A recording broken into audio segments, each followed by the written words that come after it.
the way that I think it's gonna reflect your career having that TV show is that you're gonna be able to reach a demographic that you are not being able to reach without the show because you're going and coming into people's living rooms and they love the character that you're playing. Then when you come to town and you're going to be headlining these big theaters and big places, arenas, people are going to come to see you. Without that show, and it happened to us in music, we had MTV. MTV became our outlet to bring the band to people's living rooms. That made the difference. That's why I got platinum records on my wall. Without MTV, we would have just been selling maybe 50,000. You have to build a band. Back in the day, a band could break on just one or two videos. We had Come and Feel the Noise. That made the difference of us going to number one. Over Michael Jackson and the Police and everybody. Didn't you guys use the guy from Animal House? No, that's Twisted Sister. Okay. Yeah. I just saw him on the plane. Yeah. That was Twisted. But it's the same. All of us, we had that effect of all of a sudden you have all these bands coming into people's living room, and then they become familiar with the band. And, they're coming into town. Let's go and see them. And before you know it, there's thousands of people feeling just like that. Which is what it's going to do to your career. I mean, you've already probably felt it already with your Netflix special, the Degenerates. Yeah. My wife and I, we watched it a couple of weeks ago. I texted you and I said, "Man, you just killed it. It was unbelievable. It was awesome." I thought it was terrible. Well, that's you. Yeah. You know what? And I was prepared to agree with you, and then I watched the show and I went, "What is he talking about?" Because it was tremendous. It was fantastic. It was you at the top of your game, which is very hard to do because you're basically you're working for somebody. You are creating content that needs to be approved by suits from a network. It's stand up. You're not playing a role. You coming, "Hi, I'm Coco Diaz and here's my shit. Here's my stand up." Even though you're being supervised, or filter or screen, what you can say or not say, Whereas when you go up there as a stand up into any venue, it's just you and you say whatever comes to your mind and you say it. Well, the thing that got me started with the little problem I had was that when you headline, you have a responsibility. So you take less chances. You want them. I know that for Rudy and his wife to come see me, they have to get a babysitter. They have to go out to dinner. And I'm the completion of the circle. Okay? So I was going on stage playing it very safe.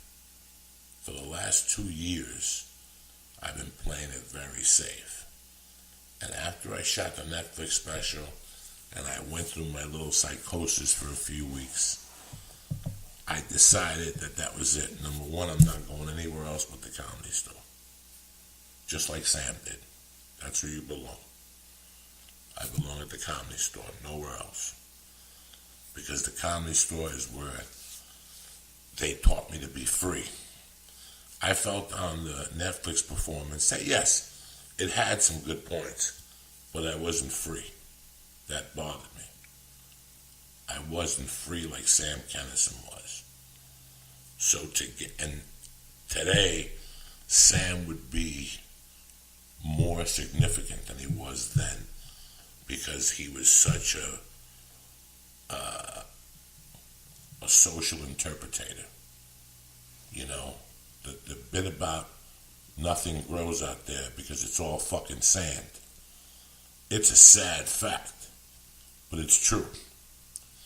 There's so many holes in society today that Sam would have picked those motherfucking holes apart and ran with them. I'm doing a bit now on stage, and when I'm doing it, I'm thinking about Sam. And I'm doing it for Sam, even though I never met him, even though I don't know anything about him, because I wanted that style. I want to be like him, Lenny Bruce, and Richard Pryor. If you don't like what I got to say, call the cops. You know what I'm saying? Fucking call the cops. Because I'm going to go up here and I'm going to go fucking wild. That's what I learned after my Netflix special. No more bullshit. No more. I'm 55. If you want to Me Too me or To Me or whatever the fuck you want to do because of what I say in my mouth, I don't care about the PC movement. I don't care what you believe in. When you go to watch a stand-up, it's my world colliding with the rest of the world. It's very interesting, the last couple of rock movies I've seen about music, except for Almost Famous. Ray, Johnny Cash, and Queen. Did you watch any of these movies? Oh, yeah. All three of them. They all suffered to the same fucking thing. Ray had a fight for a live album. Johnny Cash had a fight for Live at Folsom. And fucking Queen had a fight for Bohemian Rhapsody. Mm-hmm. Nobody is going to bang their head to Bohemian Rhapsody. Mm-hmm. What happened? Mm-hmm. So no matter what level you are in your career, Johnny Cash had a fight for that live album. Didn't he pay for it himself? Mm-hmm. Yeah. Bohemian, Yeah. So no matter what level you're in your career, you're always fighting. You're always fighting. Oh, absolutely. Yeah. You're always fighting. You might think that I'm rocking and rolling, that I'm in a club getting my dick sucked with Tommy Lee and fucking Vince Neil, but I'm arguing with somebody about this or that. It's your belief. It's your heart. Now at 55, with my daughter and everything, I got nothing to lose. You can't take nothing away from me. Like the man said, you can't do nothing to me that Castro hasn't already done. Yep. I'm sorry. It's the truth. Yep. That's why he shot the Netflix special. I'm like, why am I playing it? I'm playing a good hand of poker, but I'm playing conservatively. I'm not doing that no more. Those days are done. I did a podcast last night that had to be the most filthiest thing. Tushy came on, the people who sponsor us. Oh, yeah. The people who wash your ass, the whatever. It was a she. She's the founder of it. Mm-hmm. And she explained to me why she's Japanese and Indian, and how in those cultures, in Japan, they basically wipe your ass for you. A hand comes out of the toilet and scrubs your ass. And in India, there's a hose to wash your ass. So she said she wanted to introduce it to America. I mean, she was fascinating. Yeah. That's not the point. The point is that we went off the deep rails last night. Like, if anybody ever hears that podcast, there's no show at Fox. You know what I'm saying? Like, but that's what we do. That's what we do as comics. We have to push the envelope, and we have to take what you see socially on the media and turn it around and be able to laugh at it and say it's a fucking joke. Think about Sarah Hucklebee's fucking job. The chick that looks like Donny Osmond's sister went off the fucking Nutrisystem, the one that works for Trump. Yeah. Think of her job every day. Yeah. That poor chick, she gets hate mail, she gets tortured. Nobody gives a fuck about Sarah Huckabee. I gotta write a bit about it. Yeah. She's the toughest woman in America. Yeah. She takes shit. They finally told her to put makeup on. They finally said, Huckabee, you gotta put makeup on, dog. You're killing us without the fucking eyeshadow. I mean, I don't even know. Kennison would be making fun of these things. He would be pushing this envelope. Now, with this whole PC movement going on, I mean, does this work better for you? Or are you cautious that you don't want to insult anybody, even though it's comedy? I did a podcast with Joe Rogan and TJ, who is just in love, the author of Havana Nocturne, who they're turning into a series. And I did a podcast with him and Joe Rogan. And he said something. He goes, I've been involved around Cuban people for 20 years. He goes, I've been around Irish, I've been around Italians, because he wrote the book on the Westies. He goes, nobody is more vengeful in their blood than a Cuban. I was raised by a Cuban mom who cheered for manhood. She encouraged manhood. You know what I'm saying? La pinga. Yeah. Cubans embrace manhood. They embrace it a little bit too much. There's some Cubans that take the machismo effort just a little bit too much. I didn't like it, all that shit. I like to keep my roots, but to keep it, you're not going to tell me what to do. Yeah. When I got thrown out of Catholic school, my mother sat me down and she goes, we got two ways. We're going to do this a la manera. We got two ways. You know, like Pablo said, plama or ploto?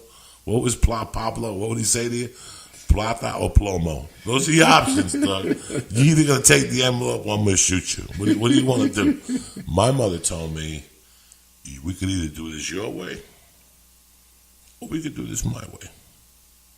Your way is, I trust you. I trust you to wake up in the morning. I trust you to get your own clothes. I trust you to wash your own clothes. The only thing you got to do is, remember in those days you had to pay the phone bill at the phone place? Yeah. And you had to pay the mortgage. There was no sending in your mortgage. Yeah. You had to stop what you were doing. So I was responsible of that. She would wake up in the morning and make me breakfast as it does. Once I got out of Catholic school, the dynamic changed at my house. My mother was more involved in her bar and her bookmaking operation. My stepfather was involved in his bookmaking operation. And I was kind of living in a house where two people opposed each other because both their operations were trying to interflict with each other. So there was drama at the house. So my mother, when I get home from school, she was a typical Cuban mother. She left a dish, un bistec palomilla, a steak, a skinny, thin steak, and she would season it that it would smell like dick with garlic. So all I had to do is put it on the frying pan and cook it if I wanted it. Or she'd leave a 20 under the dish. And I had an option either to cook the steak or take the 20 and go out to dinner. If I put the steak in the refrigerator, then the whole refrigerator would stink. My natilla. Yeah. Because my mom would make custard and the top of the soda cans. That's how much garlic they put on their steak. That the top of the can, when you drink it, you're like, Jesus Christ, this fucking iron beer tastes like shit. So ever since that age, I swear to God, Rudy, I was on my own. I had one rule at the house. I had a curfew. And the curfew was, if you tell me you're going to be home at 12 and you're not here at 12, just call me and tell me what time you're coming home. Oye, mima, I'm going to come home at 2. Fine. If you're not going to come home at 2, then call me and tell me what time. That's the only rule I had. That was it, Rudy. So from that age, I pretty much ran my own destiny. And then at 16, my mother died. So now I had to make the decisions for myself. What are your chances of telling me what the fuck to do? And I'm not doing this because I'm a tough guy or because I'm a hard guy, but what are your chances? Look at the psychology of the situation I just told you. I will dump you in a minute as a woman if you call me and ask me 2 questions. Where am I? And what time am I coming home? I respect my wife, and I love my wife, and I tell her where I'm going and all that stuff. But don't ever ask me where I'm going and what time I'm coming home. You know, like now I'm cool with my wife, but those things used to bother me. I used to have a girlfriend that would call me at the bar. That's the first woman I almost killed. Like, I almost killed her. Like, I had to dump her, and we don't talk. We're not even friends on Facebook. Because I don't like that stuff. So can you imagine now? You remember a show on Animal Planet? It was an older guy with white hair. His name is Kevin Fitzgerald. Dr. Kevin Fitzgerald. Dr. Kevin Fitzgerald was an interesting cat. He was a veterinarian by law. But he went to Vietnam and was one of those guys that killed 1 million people. And when he came